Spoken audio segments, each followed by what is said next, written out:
इस क्वेश्चन में भी हम सेम वही बैंकर्स एल्गोरिथम यूज करेंगे, बट यहाँ पे मल्टीपल रिसोर्सेज की वजह से थोड़ी सी कॉम्प्लेक्सिटी ज़्यादा आएगी। तो विल सॉल्व वन न्यूमेरिकल, उसके बाद ये क्लियर हो जाएगा।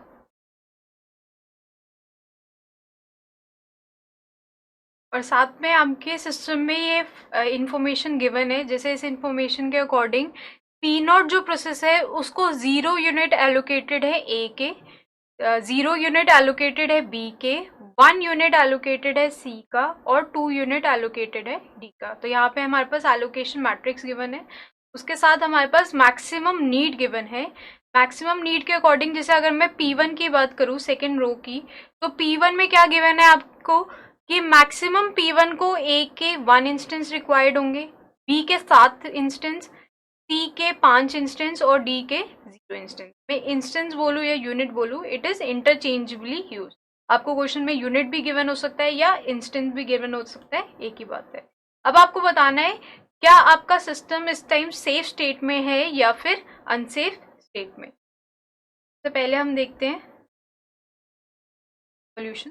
तो सॉल्यूशन में फर्स्ट चीज जो हम कैलकुलेट करते हैं दैट इज रिमेनिंग नीड।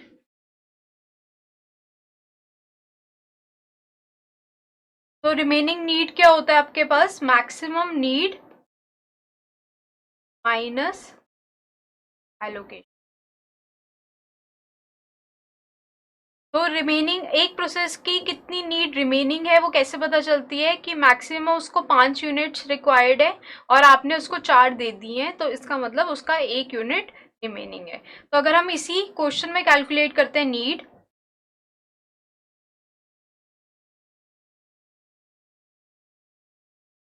तो P0 प्रोसेस के लिए बात करें, P0 को मैक्सिमम ए की नीड थी 0, आपने उसको 0 एलोकेट किया है, तो रिमेनिंग नीड भी क्या आएगी। सिंपल आपको मैथमेटिक्स करनी है, सब्ट्रैक्शन करनी है, मैक्सिमम में से एलोकेशन माइनस करना है। बट जब आप ये माइनस कर रहे हो इसको इंडिविजुअल टर्म्स लेके माइनस करना है। जैसे हम बात करें पी नॉट के लिए ही, उसको मैक्सिमम नीड थी बी की 0 यूनिट की और एलोकेट किया आपने 0, तो 0 माइनस 0 इज। अब सी के लिए बात करें, मैक्सिमम उसको नीड थी 1 यूनिट की, आपने उसको 1 यूनिट दे दिया है, तो उसकी नीड हो गई। अब डी के लिए बात करें, मैक्सिमम उसको 2 यूनिट्स की रिक्वायरमेंट थी, आपने उसको एलोकेट कर दिए 2 यूनिट, उसकी नीड क्या होगी, तो दैट मीन्स उसकी नीड कंप्लीट होगी, वो एग्जीक्यूट कर सकता है। इसी तरीके से अगर हम P1 की बात करें, तो P1 को मैक्सिमम ए की रिक्वायरमेंट थी 1 यूनिट की, हमने ए की उसको 1 यूनिट एलोकेट कर दिए, तो दैट मीन्स ये वैल्यू क्या आ गई। अब बी के लिए बात करें, बी की रिक्वायरमेंट जो है P1 को थी 7 यूनिट की, आपने उसको एलोकेट किया 0 यूनिट, तो दैट मीन्स उसकी नीड होगी 7 यूनिट। ऐसी P1 के लिए अगर बात करें सी रिसोर्स की, तो सी के उसकी रिक्वायरमेंट थी 5 यूनिट की, आपने उसको एलोकेट किया 0 यूनिट, तो दैट मीन्स उसकी रिमेनिंग नीड होगी 5 यूनिट। ऐसी अगर डी रिसोर्स के लिए बात करें, डी की उसको रिक्वायरमेंट थी 0 यूनिट की, आपने उसको एलोकेट किया 0 यूनिट, क्या हो गया। तो आपको क्या करना है, सिंपल सब्ट्रैक्शन करनी है, मैक्सिमम माइनस एलोकेशन, बट हर एक यूनिट को आपको इंडिविजुअल लेना है। इसको 1750 एक साथ कंसिडर नहीं करना है कि आप 1750 में 1000 सब्ट्रैक्ट कर दो, क्योंकि इसकी वजह से भी कभी कभार प्रॉब्लम्स आती है, वो जब आप क्वेश्चन करेंगे आपको खुद प्रॉब्लम रियलाइज हो जाएगी। बट अभी के लिए आप बस इतना ध्यान रखिए कि हर एक यूनिट को आपको इंडिविजुअली सब्ट्रैक्ट करना है। तो अगर हम बात करें, ऐसी कैलकुलेट करेंगे P2, P3 और P4 के लिए, तो मैं नीड एज इट इज लिख लेती हूँ। तो P2 के लिए होगी नीड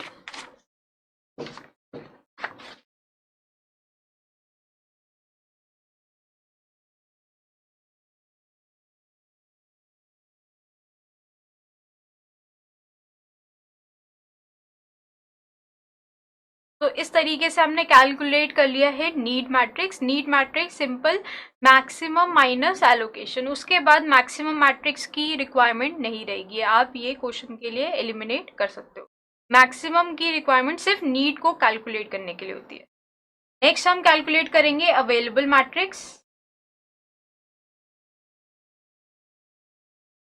तो अवेलेबल के लिए अब कितने करंटली रिसोर्सेज अवेलेबल हैं, तो मैक्सिमम आपको पता है अवेलेबल कितने हैं, 3, 14, 12 एंड 12। क्वेश्चन में ऑलरेडी गिवन है कि ए के मैक्सिमम 3 है, बी के 14, सी के और डी के 12 यूनिट्स। और कितने आपने एलोकेट किए हैं उनका भी एक बार सम देख लेते हैं। तो अगर एलोकेशन का सम देखें तो ए के कितने यूनिट ऑलरेडी एलोकेटेड है, 2 यूनिट। ए के लिए अगर हम सम करेंगे तो 2 यूनिट ऑलरेडी एलोकेटेड है और मैक्सिमम 3 यूनिट थे, तो इसका मतलब अवेलेबल कितने हो गया, 1 यूनिट। अब अगर हम बी के लिए बात करें तो बी के टोटल एलोकेटेड इस टाइम पे है 9 यूनिट और बी के अवेलेबल कितने हैं, 14। So that means available 5 unit, 14 minus 9, that is 5।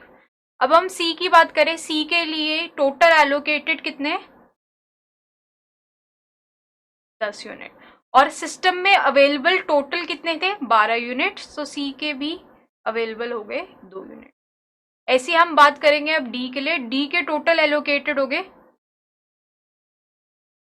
12 units allocated है और 12 ही यूनिट सिस्टम में है, तो इसके अवेलेबल हो गए।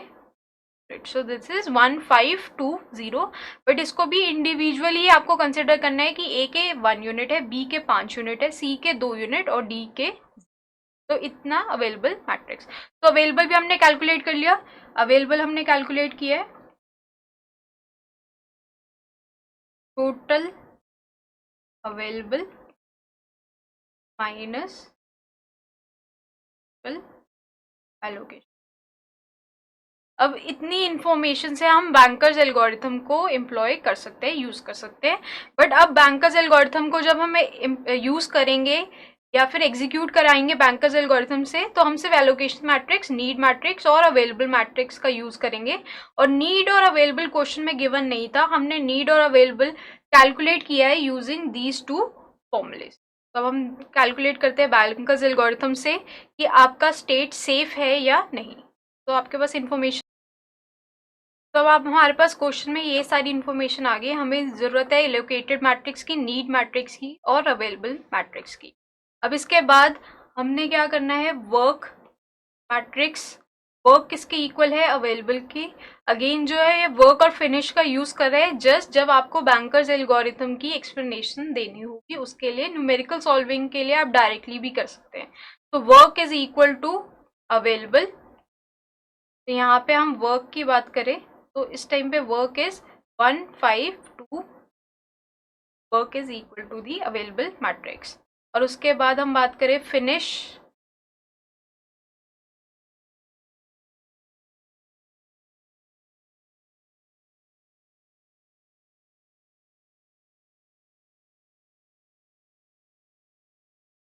तो इनिशियली कोई भी टास्क या कोई भी प्रोसेस कंप्लीटेड नहीं है तो सबका फिनिश क्या हो गया, फॉल्स। तो अब सिंपल से आपको ये चेक करना है क्या आपकी नीड लेस देन अवेलेबल है। इसका मतलब रिक्वायरमेंट जो है वो लेस होनी चाहिए जितने सिस्टम में रिसोर्सेज अवेलेबल हैं। अगर ऐसा है तो वो प्रोसेस एग्जीक्यूट होगा, वो प्रोसेस एग्जीक्यूट होगा तो ऑब्वियसली बात है जितने उसके पास एलोकेटेड रिसोर्स है उनको भी छोड़ेगा और वो अवेलेबल में ऐड हो जाएंगे, जैसे कि हमने पिछले न्यूमेरिकल में देखा। तो अब हम ट्राई करते हैं फर्स्ट P0 के लिए। तो अगर हम P0 की बात करें तो क्या इसकी नीड लेस देन अवेलेबल है, तो इसकी नीड है 0 0 0 and 0 is less than equal to 1520। Again ये मैं मेंशन इसलिए कर रही हूँ क्योंकि ज़्यादातर स्टूडेंट्स इसी चीज़ में मिस्टेक करते हैं, सारे टर्म्स को आपको इंडिविजुअली कंसिडर करना है। तो अगर हम इसमें बात करें क्या 0 लेस देन 1 है, क्या 0 लेस देन 5 है, यस, क्या 0 लेस देन 2 है, यस, एंड 0 लेस देन 0 है, यस। तो हर एक टर्म को इंडिविजुअली देखना है, इसलिए मैंने उनके बीच में कॉमा भी यूज किया है, वरना ज़्यादातर मिस्टेक्स यहीं पर होते हैं। जैसे मैं एक एग्जांपल दे देती हूँ कि यहाँ पे मिस्टेक क्यों होंगे। आपके पास एक टर्म है 095, अगर आपके पास ये क्वेश्चन में है तो इस क्वेश्चन के अकॉर्डिंग आपसे क्या पूछा हुआ है, अगर मैंने कॉमा नहीं यूज किया हुआ तो यहाँ पे क्या हो रहा है 950 क्या लेस देन 1000 है, तो है, तो आप ये सोचोगे कि हम एलोकेट कर सकते हैं, बट हम एलोकेट यहाँ पे नहीं कर सकते। हम इसलिए नहीं एलोकेट कर सकते क्योंकि ये इंडिविजुअल टर्म्स हैं। तो अगर हम देखें क्या 0 लेस देन 1 है, क्या 9 लेस देन 0 है, नहीं, 9 लेस देन 0 नहीं है, तो इसका मतलब हम एलोकेट नहीं कर सकते, क्योंकि ये अलग अलग रिसोर्सेज के लिए बात कर रहा है। तो अगर हम इन रिसोर्सेज को मेंशन करते हैं ABCD के टर्म्स में, तो इसके अकॉर्डिंग ये है कि एक प्रोसेस को B की रिक्वायरमेंट है 9 यूनिट्स की और सिस्टम में अवेलेबल है 0 यूनिट, तो हम उसको एलोकेट नहीं कर सकते। इसलिए मैंने मेंशन किया है कि आप सारे टर्म्स को इंडिविजुअली लेंगे। तो अगर इस केस में देखें P0 कैन बी एग्जीक्यूटेड, तो P0 विल बी एग्जीक्यूटेड। अगर P0 एग्जीक्यूट हो जाएगा तो उसका फिनिश हो जाएगा ट्रू, क्योंकि वो एग्जीक्यूट हो गया। और एग्जीक्यूट होने के बाद ऑब्वियस सी बात है वो क्या करेगा, जितने उसके पास एलोकेटेड यूनिट थे वो भी छोड़ देगा। So now work will be equal to work plus allocation of 0। तो ऑलरेडी वर्क है 1520 और उसमें हमने ऐड कर दिया एलोकेशन ऑफ P0, क्योंकि P0 कंप्लीट हो गया और जितने उसके पास यूनिट्स एलोकेटेड थे वो भी वो कर देगा। तो उसके पास एलोकेटेड थे 0, 0, 1 एंड 2। अब इंडिविजुअली ही ऐड करना है, ऐसा नहीं है पहले टर्म में कोई कैरी आ गया तो नेक्स्ट टर्म में हम वो कैरी को इंक्लूड करेंगे, इंडिविजुअल टर्म्स हम यूज करेंगे। तो now work will be equal to 1, 5, 3 and 2. Now available is 1, 5 and P0 is executed. P0 executed है, उसका फिनिश हो गया ट्रू। तो इसी तरीके से हम आगे कंटिन्यू करेंगे। नेक्स्ट हम लेते हैं P1 के लिए। तो P1 की अगर मैं बात करूंगी, उसकी नीड है 1750 शुड बी लेस देन 1532। तो अगर हम इसके लिए देखें, क्या 1750 लेस देन 1532 है? नहीं। कैसे? 1 is less than equal to 1 है, हाँ। क्या 7 लेस देन इक्वल टू 5 है? 7 लेस देन इक्वल टू 5 नहीं है, तो दैट मीन्स फॉल्स। तो P1 एग्जीक्यूट नहीं हो सकता। P1 इसलिए नहीं एग्जीक्यूट हो सकता क्योंकि अभी जो सिस्टम में रिसोर्सेज हैं वो उसकी नीड को सेटिस्फाई नहीं कर रहे, तो P1 can not be execute. तो अब हम नेक्स्ट लेके देखेंगे P2। अगर हम P2 के लिए बात करें तो P2 की नीड इज 1002 एंड सिस्टम में अवेलेबल है 153। तो अगर हम इसमें देखें तो क्या 1 लेस देन इक्वल टू 1 है? यस। क्या 0 लेस देन इक्वल टू 5 है? यस। क्या 0 लेस देन इक्वल टू 3 है? यस। एंड क्या 2 लेस देन इक्वल टू 2 है? यस। तो दैट मीन्स इसकी नीड सेटिस्फाई हो सकती है। तो P2 will be executed। यहीं पे हम सेफ सीक्वेंस भी मेंशन करते रहते हैं। तो सबसे पहले हमने एग्जीक्यूट किया P0 के बाद हमने एग्जीक्यूट किया है P2। तो P2 कैन बी एग्जीक्यूटेड और P2 एग्जीक्यूट होने के बाद अपने एलोकेटेड रिसोर्सेज को छोड़ देगा। तो now work will be equal to, अभी वर्क है 1532 का, और उसके बाद क्या ऐड हो जाएगा इसमें? एलोकेशन ऑफ P2, क्योंकि P2 का काम कंप्लीट हो गया। तो अगर हम देखें allocation of P2 is 1354, 135 and 4, तो ये वैल्यू आ जाएगी 2, 8, 8। तो now the available unit is 2, 8,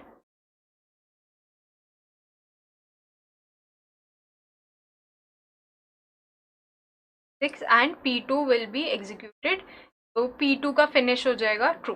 इसी तरीके से हम कंटिन्यू करते रहेंगे। अब थोड़ा सा फास्ट करते हैं इस क्वेश्चन को। तो नेक्स्ट विल बी P3 की बात करते हैं। तो P3 का अगर नीड देखते हैं, P3 की नीड है 0, 0, 2। क्या ये लेस देन इक्वल टू 2, 8, 8, 6 है?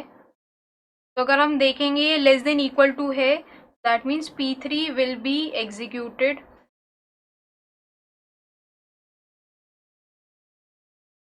तो that means P3 का फिनिश हो जाएगा ट्रू। सेफ सीक्वेंस में अब आ जाएगा P3 और now work will be equal to, already available है 2886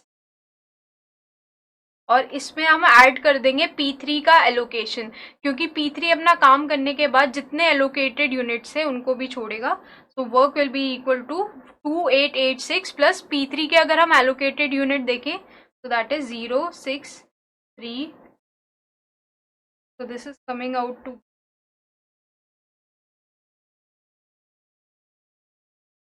2, 14, 11 एंड 8। और यहीं पर आपको ध्यान रखना है, तो इस ऐड करते वक्त आपको यही ध्यान रखना है कि जब हमने ऐड किया है 8 में 6 और 14 वैल्यू आई है, तो 1 को आपको कैरी नहीं यूज करना, क्योंकि ये बता रहा है कि बी के 14 यूनिट सब सिस्टम में अवेलेबल है। तो ऐसा नहीं है आपको 4 यूज करके एक कैरी यूज करना है, आपको इंडिविजुअली ऐड करना है। 2 में जब 0 ऐड करेंगे 2, 8 में जब 6 ऐड करेंगे 14, 8 में जब 3 ऐड करेंगे 11 एंड फाइनली 6 में जब 2 ऐड करेंगे 8। तो अब इतने यूनिट्स अवेलेबल है।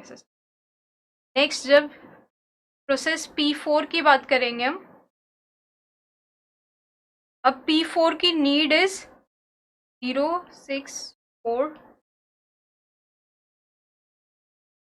एंड सिस्टम में अवेलेबल है अब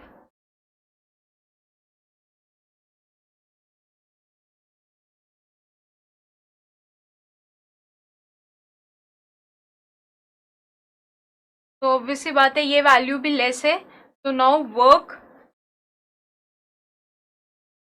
P4 will be executed, work हो जाएगा। ऑलरेडी अवेलेबल है 2, 14, 11, 8। इसमें हम ऐड कर देंगे एलोकेशन ऑफ P4, क्योंकि P4 काम खत्म करने के बाद अपने रिसोर्सेज, एलोकेटेड रिसोर्सेज को छोड़ेगा। तो now the work will be equal to 2, 14, 12 and 12. So this is the work 2, 14, 12 and 12. इसके बाद जब सारे प्रोसेसेस कंप्लीट हो गए, हम वापस से देखेंगे। ऑलरेडी एक ही ऐसा प्रोसेस है जिसका फिनिश ऑफ आई ट्रू नहीं है, और वो प्रोसेस है आपका P1। तो अब हम नेक्स्ट चेक करेंगे क्या P1 हम अब एग्जीक्यूट कर सकते हैं। तो P1 की नीड की बात करें तो P1 की नीड है 0, 7, 5, 0। क्या ये less than equal to available है, दैट इज 2, 14, 12 एंड 12। तो यस, तो P1 विल बी एग्जीक्यूटेड। बात करें work is already this, plus P1 काम खत्म करने के बाद अपने एलोकेटेड यूनिट छोड़ेगा। तो P1 को ऑलरेडी एलोकेटेड है 1, 0 एंड 0। तो फाइनली आपकी वैल्यू आ जाएगी 3, 14, 12 एंड 12। और अगर आप इससे चेक करेंगे आपको पता चल जाएगा आपका आंसर करेक्ट है, क्योंकि फाइनल जो अवेलेबल यूनिट्स हैं वो आ रहे 3, 14, 12 and 12। That is same as that in the initial stage. Initial stage में भी हमारे पास A के 3 यूनिट्स, B के 14 यूनिट्स, C और D के 12 यूनिट्स थे। एंड फाइनल वैल्यू में भी आपके पास यही आ जाता है। दैट मीन्स आपने बैंकर्स एल्गोरिथम सही अप्लाई की। तो इसके अकॉर्डिंग अगर हम वापस से एक बार क्वेश्चन पे जाते हैं, तो अब इस लास्ट स्टेज में हमने ये किया है कि P1 भी फिनिश हो गया, तो P1 का फॉल्स भी हो गया ट्रू। एंड फाइनली आपके पास अवेलेबल यूनिट्स आ गए 3, 14, 12 एंड 12। और इससे आपको पता चल गया आपने बैंकर्स एल्गोरिथम एकदम सही तरीके से अप्लाई किए, क्योंकि लास्ट में अवेलेबल यूनिट्स भी आपके 3, 14, 12 एंड 12 आ गए। That is equal to the total available units at the start of the question. और उसके बाद फाइनली तो अगर हम बात करें इस टाइम पे आपकी जो स्टेट है सिस्टम की, दैट इज सेफ स्टेट, और इस सीक्वेंस को हम कहेंगे सेफ सीक्वेंस। और आपकी स्टेट सेफ क्यों है? आपकी सेफ स्टेट इसलिए है क्योंकि सबका फिनिश ऑफ आई अगर हम बात करें तो फिनिश ऑफ आई सारे प्रोसेसेस के लिए क्या आ गया? ट्रू आ गया। So that means state is safe. And safe sequence की अगर हम बात करें तो वो है P0, P2, P3, P4 and P1। तो इस तरीके से आप यूज कर सकते हो bankers algorithm for multiple resource. तो यहाँ पे हमने एक से ज़्यादा रिसोर्सेज यूज किए और बैंकर्स एल्गोरिथम अप्लाई की। अप्लाई करने के एल्गोरिथम बिल्कुल सेम रहेगी, कोई डिफरेंस नहीं रहेगा। तो आपको ये चेक करना है क्या आप किसी प्रोसेस की नीड को सेटिस्फाई कर सकते हो। अगर कर सकते हो तो जितने उसके पास एलोकेटेड यूनिट्स है it will leave that unit.